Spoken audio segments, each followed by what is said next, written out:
नमस्कार, मैं डॉक्टर पूर्णिमा साहू, सहायक प्राध्यापक, विभागाध्यक्ष अर्थशास्त्र, शासकीय ईवीपीजी कॉलेज कोरबा। आज आपके सामने बीमार इकाइयों की समस्याओं के बारे में चर्चा करूंगी। बीमार इकाइयां क्या होती हैं? इसको हम औद्योगिक रुग्णता भी कहते हैं। यह औद्योगिक रुग्णता वर्तमान में एमए अर्थशास्त्र सेकंड सेमेस्टर के भारतीय आर्थिक नीति के पेपर में समाहित है। आइए हम इसका अध्ययन करते हैं। इसके तहत मैं आपको बताऊंगी औद्योगिक रुग्णता या बीमार इकाइयां क्या होती हैं, इनका अर्थ क्या है, परिभाषा क्या है, किस तात्पर्य से हम बीमार इकाइयों को लेते हैं, इनके लक्षण क्या होते हैं, इनके कारण क्या हैं, फिर औद्योगिक रुग्णता के परिणाम क्या होते हैं और कुछ इसके रोकथाम के उपाय या विधियां। तो इन सब के बारे में आज हम यहाँ पर चर्चा करेंगे। सबसे पहले देखते हैं औद्योगिक रुग्णता क्या है, इसका परिचय क्या है। किसी विशेष क्षेत्र में भारी मात्रा में सामान का निर्माण करना या उत्पादन करना या सेवा प्रदान करने के मानवीय कर्म को हम उद्योग कहते हैं। अब इन उद्योगों के कारण गुणवत्ता वाले उत्पाद हमको सस्ते दामों पर प्राप्त होते हैं, ये हम सब जानते हैं। जब हम सस्ते दामों पर हमको उत्पादन प्राप्त होता है या माल प्राप्त होता है, तो इससे हम क्या देखते हैं कि हमारे उपभोक्ताओं के रहन सहन के स्तर में सुधार होता है और जीवन सुविधाजनक होता चला जाता है। साधारण शब्दों में हम कहें तो स्व सहायता के लिए आंतरिक कोष उत्पन्न करने के योग्य नहीं है, वह एक रुग्ण इकाई है। अर्थात ऐसा उद्योग जो स्वयं अपने लिए वित्त प्रबंध नहीं कर पाता है, उसको हम बीमार कह देते हैं। अतः जो औद्योगिक इकाई स्वस्थ नहीं है, वो क्या है? वो रुग्ण है। यह रुग्णता अनेक रूपों में विद्यमान होती है। कभी कभी इस रुग्णता के स्पष्ट चिन्ह दिखाई देते हैं और कभी दिखाई भी नहीं देते हैं। तो ये इसके स्वरूप अलग अलग होते हैं।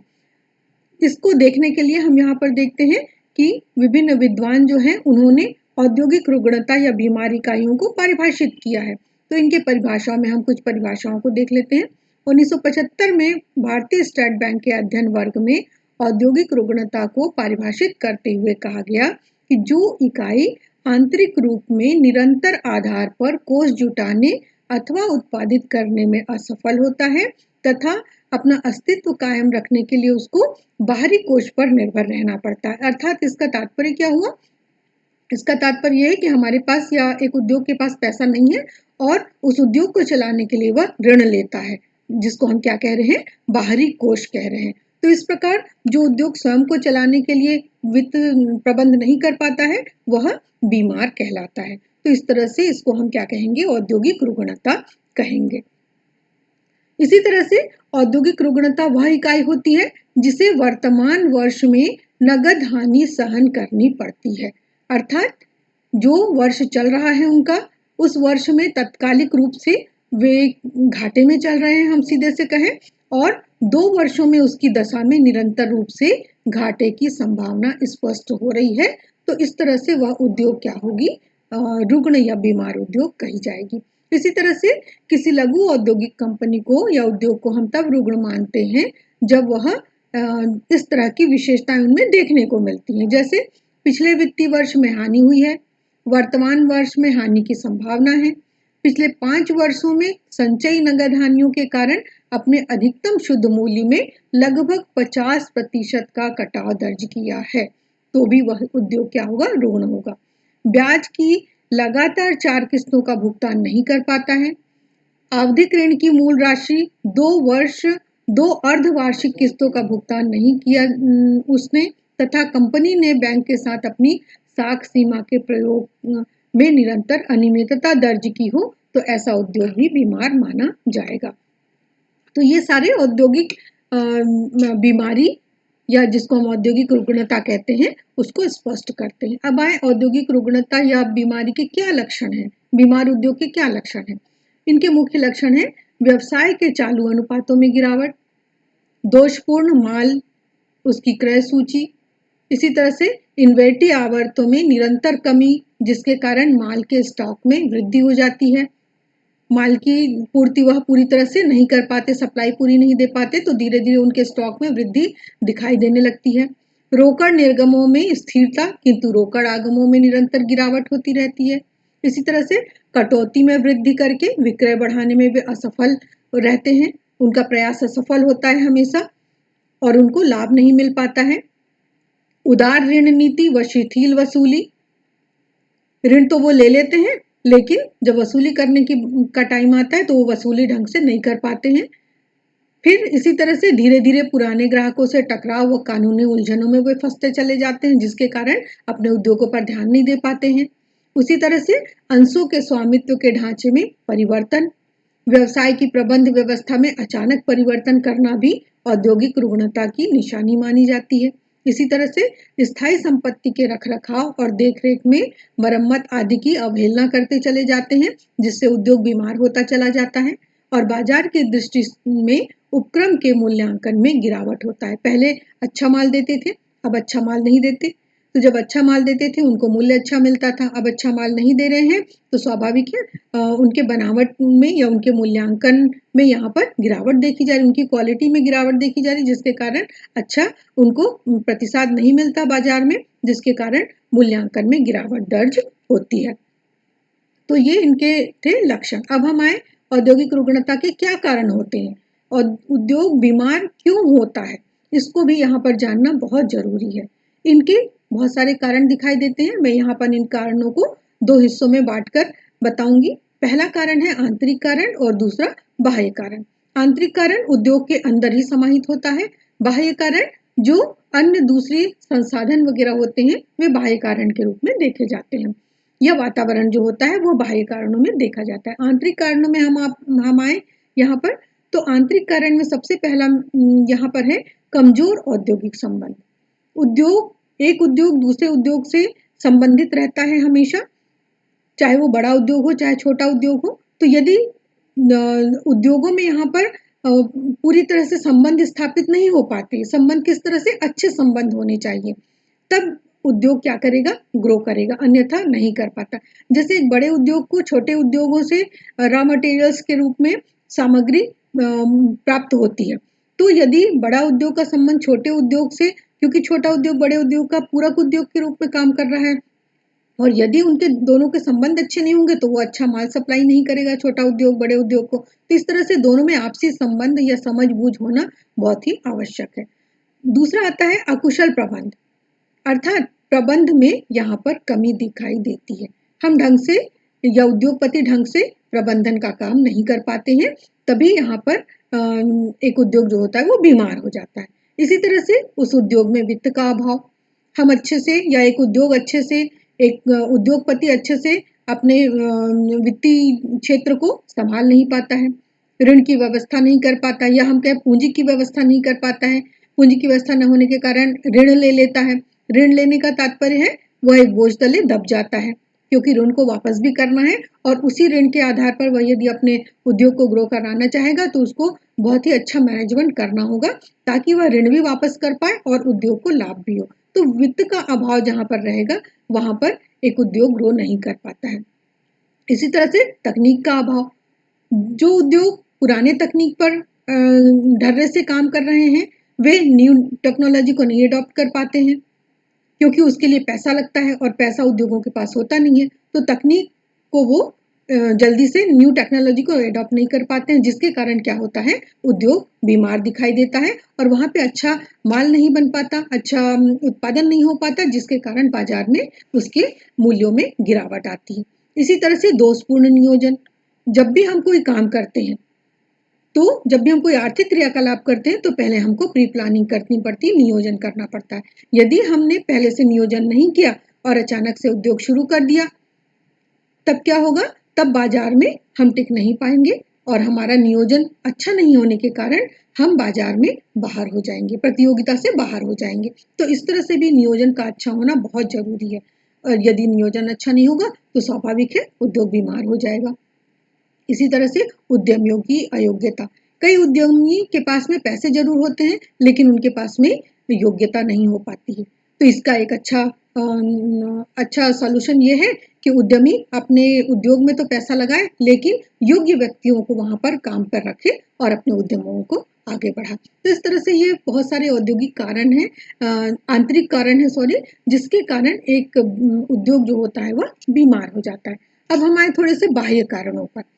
बाह्य कारण वे कारण होते हैं जो उद्योग के अंदर नहीं बल्कि बाह्य वातावरण में हमको देखने को मिलते हैं। जैसे पहला एक है विद्युत की कटौती। विद्युत की आपूर्ति, विद्युत क्या है, उद्योगों को चलाने के लिए विद्युत या ऊर्जा बहुत जरूरी है। विद्युत एक कहना चाहिए बेसिक चीज है हमारे लिए। बिजली, पानी, ये सब बेसिक चीजें हैं, हमारे इंफ्रास्ट्रक्चर। इंफ्रास्ट्रक्चर यदि हमारे पास में सही नहीं है तो उद्योग को चलाना और बहुत सारे प्रोडक्ट को उत्पादित करना यहाँ पर मुश्किल होती है। इसी तरह से दूसरा है आर्थिक मंदी से मांग की कमी। कभी कभी हमारे जो आर्थिक मंदी का चक्र होता है या हमारी अर्थव्यवस्था जिस तरह से मंदी में जाने लगती है तो उस समय मांग में कमी हो जाती है। जिस चीज का हम उत्पादन कर रहे हैं, जिस चीज का उद्योग उत्पादन कर रहा है, उसकी मांग में यदि बाजार में कमी आती है तो स्वाभाविक है हम क्या करेंगे, हम अपने उत्पादन को कम करना चाहेंगे और उत्पादन कम होगा तो उद्योग जो होगा वह बीमार हो जाएगा, उसके बहुत सारे और प्रभाव पड़ते चले जाएंगे। इसी तरह से साख संबंधी नियंत्रण न होना, हमारे पास में वित्त की व्यवस्था तो आंतरिक रूप से कमजोर होगी ही, और यदि उसके साथ साथ हम बाह्य खर्चे पर नियंत्रण नहीं रखते हैं तो भी हम यहाँ पर हमारा उद्योग जो है वो क्या हो जाएगा, रुग्ण या बीमार कहलाएगा। इसी तरह से कच्चे माल की अनियमित पूर्ति, कच्चा माल हमको ढंग से मिल नहीं रहा है, मिल भी रहा है तो उसकी क्वालिटी अच्छी नहीं है, जिसके कारण उत्पादन की क्वालिटी जो है वो अच्छी नहीं हो पाएगी, जिससे हमें बाजार में अच्छा मूल्य नहीं मिल पाएगा। इसी तरह से सरकारी नीति में परिवर्तन होना, सरकारी नीति में ऐसे तो हम देखें तो बहुत ज़्यादा परिवर्तन नहीं होता है, लेकिन यदि केंद्र में कोई सत्ता परिवर्तित होती है या राज्य में कोई सत्ता परिवर्तित होती है तो जो सत्ताधीन गवर्नमेंट रहती है वह नीतियों में परिवर्तन कर देती है, जिसका सामना हर एक उद्योग को करना पड़ता है और इस तरह से उसके परिणाम स्वरूप उद्योग बीमार भी हो सकते हैं। इसी तरह से अंतर्राष्ट्रीय बाजारों में परिवर्तन, हम जानते हैं कि अंतर्राष्ट्रीय बाजारों में भी यहाँ पर व्यापार चक्र चलता रहता है और हमारा अर्थशास्त्र कैसा है, हमारा अर्थशास्त्र जो है वो डायनामिक नेचर है उसका, तो कभी ऊपर कभी नीचे इसकी गति चलती रहती है। तो इस तरह से अंतर्राष्ट्रीय बाजार में यदि हमको परिवर्तन देखने को मिलता है, जैसे मान लीजिए अंतर्राष्ट्रीय बाजार में मंदी की स्थिति दिखाई दे रही तो उसका प्रभाव हमारे उद्योग पर भी पड़ेगा, हमारे देश पर भी पड़ेगा, जिसका प्रभाव हमारे उद्योग पर पड़ेगा। तो अंतर्राष्ट्रीय बाजारों में बहुत ज्यादा यदि परिवर्तन होता है तो उसका प्रभाव सीधा सीधा हमारे उद्योग पर भी दिखाई देता है। तो ये सारी चीजें हमें यह बताती हैं कि एक उद्योग किस तरह से बीमार होता है और किन कारणों से बीमार होता है। आइए फिर हम देखें इनके परिणाम क्या होते हैं, अर्थात एक उद्योग बीमार हो गया तो उससे हमको क्या क्या नुकसान होते हैं, इसको हम इसके परिणाम के रूप में जानेंगे। औद्योगिक रुग्णता के भारत जैसे अतिरेक श्रम वाले अल्पविकसित देश के लिए गंभीर परिणाम सामने आते हैं। हम यहाँ पर क्या कह रहे हैं, भारत में अतिरेक श्रम है, अर्थात श्रमिक यहाँ पर ज्यादा है ना, और हम अभी विकासशील देश के रूप में उभर रहे हैं, हमारा भारत विकासशील देश है। तो यहाँ पर सबसे पहला परिणाम जो होता है वह होता है संसाधनों का दुरुपयोग, अर्थात भारत जैसी अर्थव्यवस्था में जहाँ पूंजी जैसे संसाधन का अभाव है, औद्योगिक इकाइयां रुग्ण हो जाती हैं या बंद हो जाती हैं तो राष्ट्र को काफी हानि होती है, राष्ट्र को नुकसान होता है। इसी तरह से दूसरा प्रभाव है रोजगार पर बुरा असर। जब औद्योगिक इकाइयां बीमार होती हैं तो वहां पर कार्य करने वाले जो लेबर हैं, श्रम है, वह क्या होते हैं, बेरोजगार हो जाते हैं, उनको बाहर निकाल दिया जाता है। जब वो बाहर निकल गए तो वो बेरोजगार हो गए और इस तरह से एक बेरोजगारों की भीड़ जमा होती चली जाती है और बहुत बड़ी संख्या में श्रमिक जो है वह बेरोजगारों की सेना में यहाँ पर बेरोजगारों की सेना के रूप में दिखाई देने लगते हैं। और इसका क्या कारण है, इसका कारण है हम हमारा श्रमिकों का नियोजन पूर्ण ढंग से हमने उसको रोजगार नहीं दिया, तो बेरोजगारी की समस्या उत्पन्न होती है और यही बेरोजगारी बाद में विस्फोटक बन जाती है, तो रोजगार पर गलत प्रभाव पड़ता है। तीसरा परिणाम जो होता है या बुरा असर होता है वह है अंतर्निर्भर इकाइयों पर विपरीत प्रभाव पड़ता है। जब बड़ी बड़ी औद्योगिक इकाइयां रुग्ण हो जाती है तो उनका प्रभाव दो दिशाओं में पड़ता है। कैसे, एक तो उन इकाइयों पर जिनसे वे अपनी आवश्यकता की पूर्ति करती थी या कच्चा माल प्राप्त करती थी, दूसरे उन इकाइयों पर होता है जो कि रुग्ण इकाइयों के उत्पादन पर निर्भर होती थी। उदाहरणार्थ मान लीजिए लोहा एवं इस्पात उद्योग के रुग्ण होने पर इसमें परिवहन व इंजीनियरिंग उद्योग आदि भी प्रभावित होंगे। इसका कारण देश के संपूर्ण औद्योगिक क्षेत्र पर पड़ेगा और औद्योगिक क्षेत्र कैसा होगा, कुंठित हो जाएगा, हम यह कह सकते हैं। इसी तरह से औद्योगिक अशांति उत्पन्न होती है। जब उद्योग बीमार होने लगते हैं तो और इकाइयां बंद होने लगती है तो श्रमिक संघ इसका विरोध करते हैं। विरोध करेंगे तो विरोध के स्वरूप औद्योगिक अशांति उत्पन्न हो जाती है। अन्य उद्योगों के श्रमिक संघ इनका विरोध करते हैं या इस संगठन में शामिल हो जाते हैं। परिणाम स्वरूप जो उद्योग चल रहे हैं वहां के श्रमिक भी इसमें शामिल होकर औद्योगिक अशांति फैलाने की कोशिश करते हैं। तो इस तरह से औद्योगिक अशांति फैलती है। फिर आए 5वें नंबर पर विनियोजक एवं उद्यमियों पर प्रभाव। जब उद्योग बीमार हो जाता है तो इसके विनियोजकों और उद्यमियों पर भी बहुत ज्यादा प्रभाव पड़ता है। जब उद्योग रुग्ण हो जाता है तो शेयर बाजार में उन इकाइयों के शेयरों की दर गिरने लगती है, जिससे विनियोजक हानि में होता है। साथ ही इसका प्रतिकूल प्रभाव अन्य उद्यमियों पर भी पड़ता है जो इससे रिलेटेड होते हैं। तो इस तरह से विनियोजकों और उद्यमियों पर यहाँ पर नकारात्मक प्रभाव देखने को मिलता है। इसी तरह से वित्तीय संस्थाओं पर भी बुरा प्रभाव पड़ता है। औद्योगिक इकाइयां जब बीमार हो जाती हैं तो वित्तीय संस्थाओं से प्राप्त ऋण की बकाया राशियां क्या होती हैं, वे पटा नहीं पाते हैं और इस तरह से बैंक और वित्तीय संस्थाओं को यहाँ पर नुकसान का सामना करना पड़ता है। तो वित्तीय संस्थाएं भी यहाँ संकट में आ जाती हैं देखा जाए तो, क्योंकि उनकी वो वित्तीय संस्थाएं जो है वो पैसे तो दे देती है ऋण के रूप में, लेकिन उगाही उनकी नहीं हो पाती है। इसी तरह से सरकार पर वित्तीय भार। औद्योगिक रुग्णता के कारण जहां एक ओर सरकार को घाटा होता है, वहीं दूसरी ओर सरकार को बड़ी मात्रा में वित्तीय भार भी उठाना पड़ता है।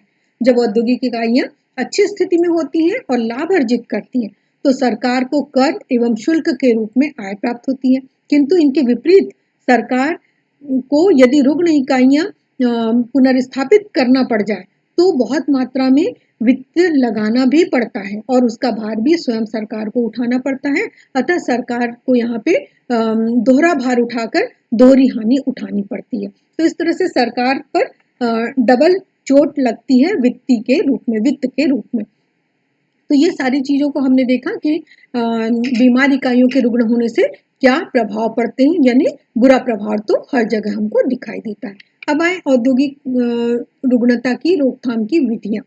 औद्योगिक इकाइयां यदि बीमार हो जाती हैं तो बीमार को, जिस तरह से एक व्यक्ति बीमार हो जाता है तो हम उसको दवाइयां गोलियां देते हैं, डॉक्टर के पास जाते हैं और अपना इलाज करवाते हैं, उसी तरह से औद्योगिक रुग्ण इकाइयां जो हैं उनकी रोकथाम के लिए यहाँ पर शासन बहुत सारे काम करती हैं, जिसको हम रोकथाम की विधियों के रूप में यहाँ पर जानते हैं।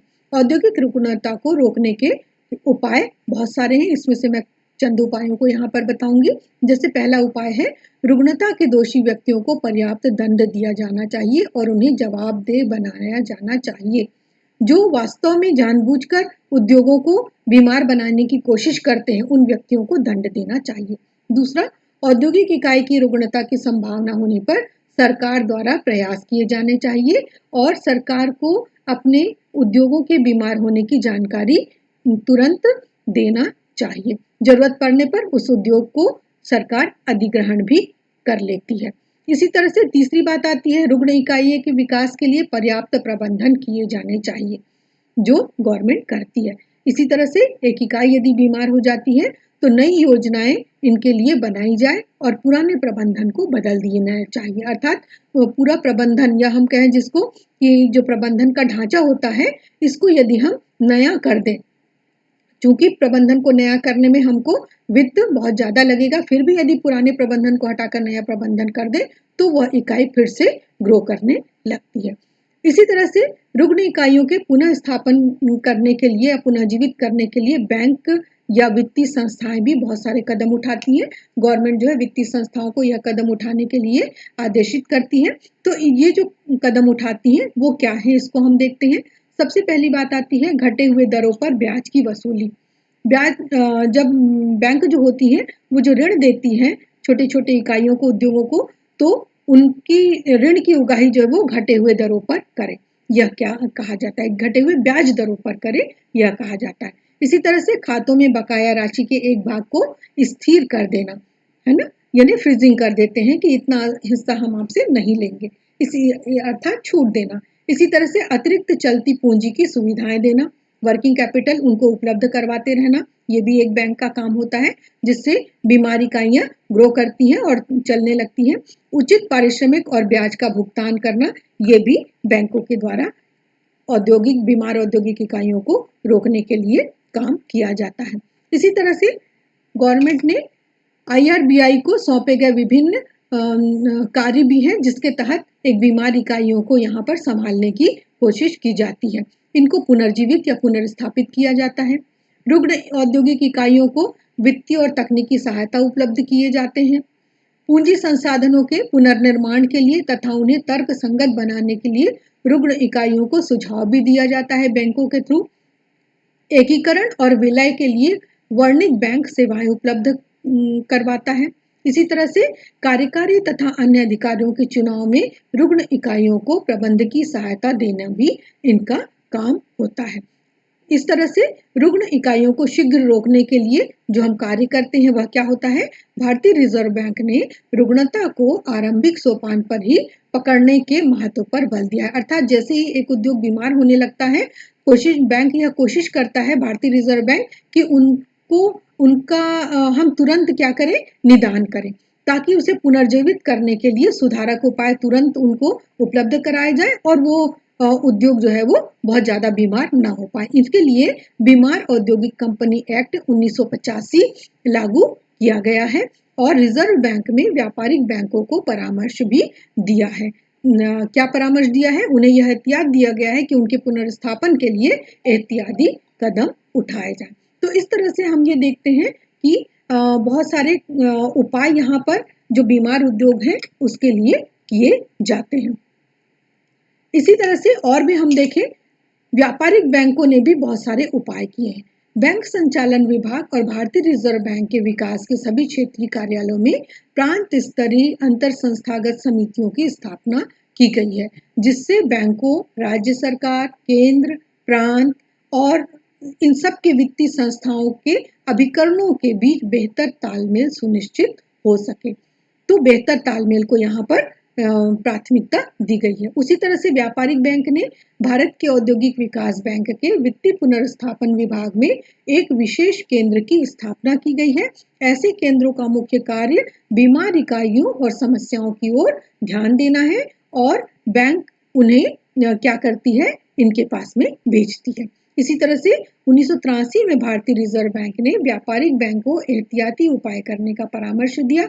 उन्होंने कहा कि बढ़ती हुई औद्योगिक रुग्णता को न्यूनतम करें या किया जा सके। रुग्ण इकाइयों को व्यवहार्यता के स्तर पर लाने के लिए भारतीय रिजर्व बैंक ने विस्तृत रूप से अध्ययन किया। उन्हें एक छोटे कृत्य बल की स्थापना के लिए कहा, जिससे संबंधित वरिष्ठ अधिकारी सम्मिलित हो और प्रत्येक बड़ी रुग्ण इकाई का ध्यानपूर्वक और व्यापक विश्लेषण कर सके। इसी तरह से भारतीय रिजर्व बैंक ने एक रुग्ण औद्योगिक केंद्र की भी स्थापना की, जो रुग्ण इकाइयों की सूचना प्राप्त करने के लिए शोधन गृह का कार्य करता है।